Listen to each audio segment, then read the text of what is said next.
अमरावतीतील समाजसेवक चंद्रकुमार उर्फ लप्पीसेठ जाजोदिया यांनी घेतलेल्या 108 भागवत कथांच्या संकल्पना अंतर्गत 57वी कथा यशस्वीरित्या संपूर्ण झाली आहेत। या निमित्त धार्मिक कार्यक्रम, संत वचन आणि युवा पिढीसाठी प्रेरणादायी उपदेश देण्यात आले। पाहूया सविस्तर बातमी। अमरावतीत सनातन संस्कृती संस्था आणि चंद्रकुमार जाजोदिया यांच्या संकल्पनेतनं 108 भागवत कथांचे आयोजन करण्यात आले असून त्यातील 57वी कथा यशस्वीरित्या पूर्ण झाली आहे। या कथांचे कथावाचक मधुपती दास महाराज होते।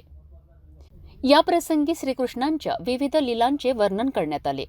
तसेच भगवद्गीतेचे पठण, अभिषेक, यज्ञ, वारकरी भजन आणि हरिनाम संकीर्तन झालेत। यावेळी महाप्रसादाचेही आयोजन करण्यात आले। मधुपती दास महाराजांनी 144 वर्षांनी आलेल्या महाकुंभ मेळ्याचे विशेष महत्त्व सांगितले। त्रिवेणी संगमाविषयी माहिती देत आपल्या भाग्यात हे पुण्यप्राप्त दर्शन आल्याचे त्यांनी सांगितले। युवा पिढीने नशामुक्त राहावे, हिंदू एकतेचा जागर व्हावा आणि विद्यार्थ्यांना शाळांमध्ये जाऊन भगवद्गीतेच्या शिकवणी मिळाव्यात असा संदेश देण्यात आला। सनातन संस्कृती संस्थेच्या वतीने सुरू असलेल्या या 108 कथांच्या संकल्पनाला भक्तांचा मोठा प्रतिसाद मिळत आहे। हिंदू धर्म, संत परंपरा आणि सामाजिक एकतेचा संदेश देणाऱ्या या कार्यक्रमाची पुढील कथा कधी होणार हे पाहणे उत्सुकतेचे ठरेल।